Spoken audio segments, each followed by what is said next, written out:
ದುಷ್ಟರನ್ನು ಶಿಕ್ಷಿಸಿ ಶಿಷ್ಟರು ಮಹಾಮಹಿಮೆ ನಿನ್ನಲ್ಲಿ ನಿನ್ನ ಮಗಳು ಕೇಳಿಕೊಳ್ಳೋದಿಷ್ಟು ತಂದೆ.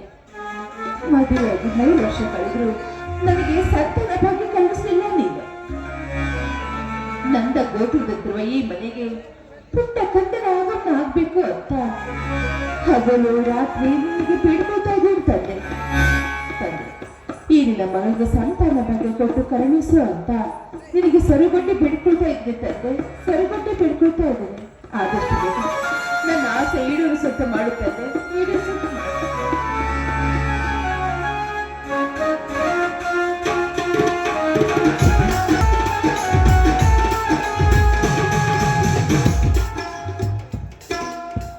ನಮಸ್ಕಾರ.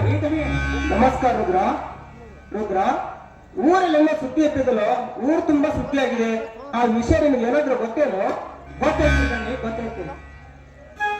ಗೊತ್ತೈತ್ರಿ ಮದನಿ, ಗೊತ್ತೈತಿ. ಅದಕ್ಕಂತ ಊರ್ ಜನರೆಲ್ಲರೂ ನಿಮ್ಮನ್ನ ಕಾಣಬೇಕಂತ ಹೊರಗಡೆ ಬಂದಿರ್ತಾರ. ಊರ ಬರಬರ್ತಾ ಹಾಳು ಹೊತ್ಸಾಗೈತ್ರಿ ಅಪ್ಪ. ತಿಮ್ಮನ ಮಗ ಕಾಳ ಏನೋ ತಪ್ಪು ಮಾಡೈತ್ರಿ. ಅದಕ್ಕಂತ ನಿಮ್ಮನ್ನ ಕಾಣಬೇಕಂತ ನೋಡ್ಬೇಕಂತ ಬಂದಾರ ಏಪೋರ. ರುದ್ರ, ಎಲ್ಲಿದ್ರ ಅವರು? ಕರೆಯವ್ರನ್ನ. ಏ ಕಲ್ಯಾಣ ಮಲ್ಲ,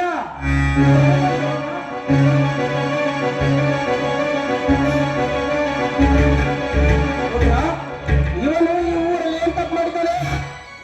ಹೇಳ್ಬೇಕು ಇದೀನಿ ಹಿಂದೊಮ್ಮೆ ಇದೇ ಊರಾಗ ಕಳ್ತನ ಮಾಡಿದ್ರಿ ಜೋಳದ ಗುಡಿಗೆ ಬೆಂಕಿ ನುಟ್ಟಿದ್ರಿಯಪ್ಪ ಇವ ಮಾಡಿದ ತಪ್ಪಿಗೆ ಇವನಿಗೆ ನೀವು ಕೈಕಾಲು ಮರಿಬೇಕಾಗಿತ್ರಿ ನೀವು ಅವತ್ತು ಇವನಿಗೆ ದಂಡ ವಿಧಿಸಿ ಕಳಿಸ್ಬಿಟ್ರಿ ಅಂತ ಇವತ್ತು ಏನ್ ಮಾಡ್ಯಾರ ಗೊತ್ತೇನ್ರಿ ಏನ್ ಮಾಡ್ಯಾರ ಹೋದ್ರ ಕೆಂಚನ ಮಗಳು ಒಪ್ಪಲೆ ತೋಟದ ಕಡೆಗೆ ಹೊರಟಾಗ ಅವಳ ಮೇಲೆ ಬಲಾತ್ಕಾರ ಮಾಡೋಕೆ ಪ್ರಯತ್ನ ಕಂಡ್ರಿ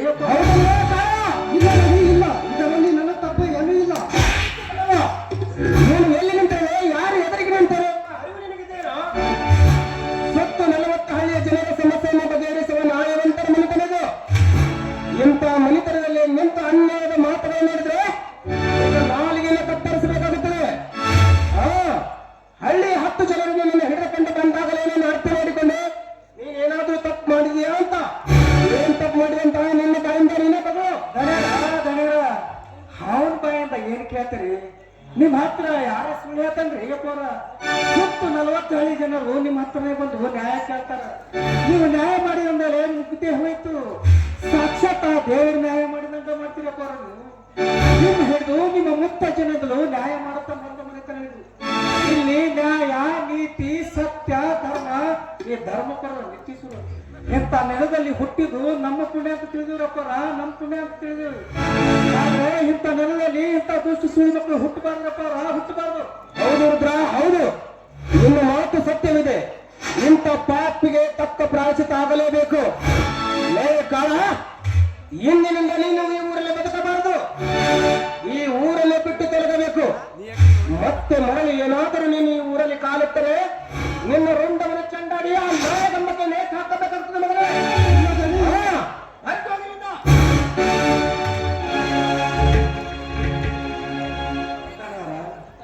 ಇಂಥ ಚಿಕ್ಕ ವಯಸ್ಸಿನಾಗ ಎಂತೆಂತ ದೊಡ್ಡ ಸಮಸ್ಯೆಗಳನ್ನ ಬಗೆಹರಿಸ್ತಾರಲ್ಲ ನಿಮ್ಮ ಹತ್ರನು ಆ ದೊಡ್ಡ ಗಣ್ಯರಂಗ ನಿಮ್ಮ ಹತ್ರನು ದೊಡ್ಡ ಗಣನೆ ಐತ್ರಿ ಅಪ್ಪ ಅವ್ರ ಆದ್ರೆ ನಿಮಗೊಂದು ಮುತ್ತಿನಂತ ಮಗ ಇಲ್ಲ ಇದು ದೊಡ್ಡ ಅಪ್ಪ ಅವ್ರ ನಿಮಗೊಬ್ಬ ಮಗ ಹುಟ್ಟಿ ನಿಮಗೆ ದೊಡ್ಡ ಗುಣ ಹೊಂದಿ ಸುತ್ತು 40 ಹಳ್ಳಿಗೆ ನ್ಯಾಯ ಹೇಳುವ ಸಣ್ಣದನ್ನ ಕೇಳ್ಬೇಕಂತ ನನ್ನ ಆಸೆಯಪ್ಪ ನನ್ನ ಆಸೆ ಆ ದೇವರು ಎಂದು ಕಣ್ಣು ತಿರ್ತಾನೋ ಏನೋ ನೋಡಿದ್ರ ನಮ್ಮ ಮದುವೆಯಾಗಿ 3 ವರ್ಷ ಗತಿಸಿದ್ರು ನಮಗೆ ಮಕ್ಕಳ ಸಂತಾನ ದೊರಕಿಲ್ಲ ಅದಕ್ಕಾಗಿ ಅದರ ಚಿಂತೆ ಮಾಡೋ ಅವಶ್ಯಕತೆಯೂ ನಮಗಿಲ್ಲ ಯಾಕಂದ್ರೆ ಈ ಊರಿನ ಪ್ರಜೆಗಳೇ ನಮ್ಮ ಮಕ್ಕಳೆಂದು ಭಾವಿಸಿಕೊಂಡಿದ್ದೇನೆ ನಿಮ್ಮಂತ ದುಡಿಯುವ ಆಳ ಮಕ್ಕಳೇ ನಮ್ಮ ಮನೆಯ ಮಕ್ಕಳೆಂದು ತಿಳಿದುಕೊಂಡಿದ್ದೇನೆ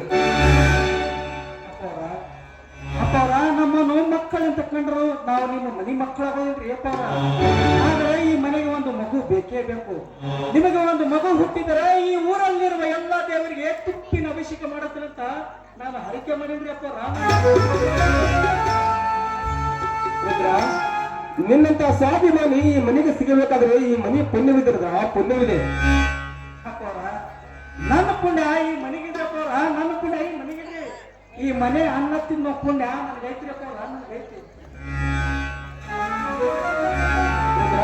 ನೀನು ಸ್ವಲ್ಪ ತೋಟಕ್ಕೆ ಹೋಗಿ ಬಾ ಆಯ್ತು ನಾನು ತೋಟ ಕಡೆ ಹೋಗ್ಬರ್ತೇನೆ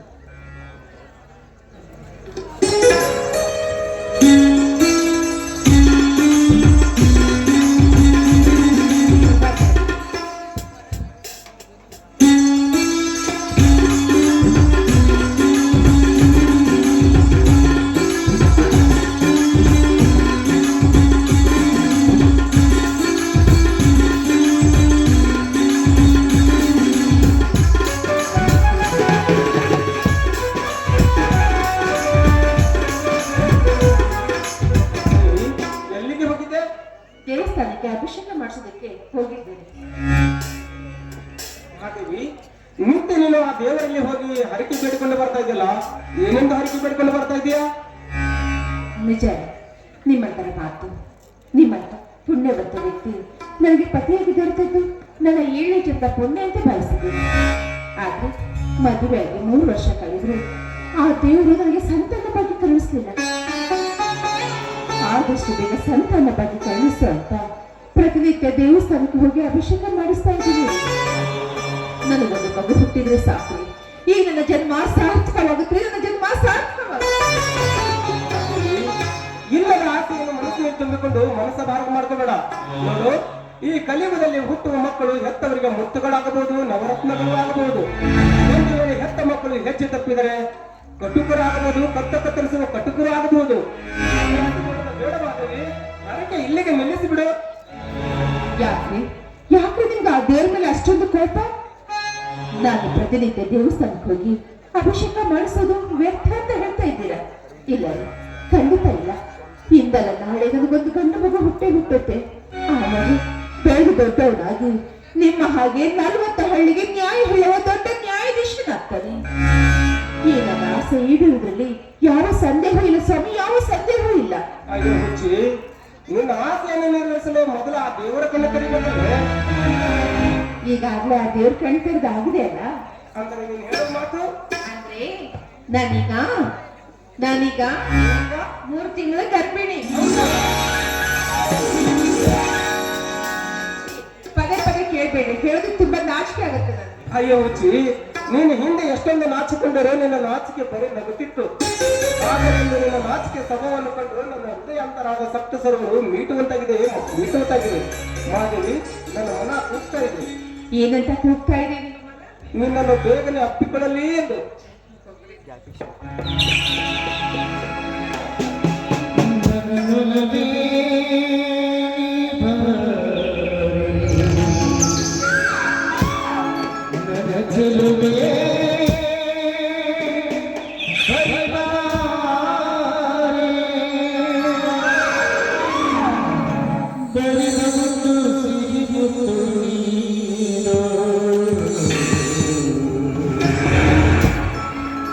ಸಿರಿಮಗುವಿನ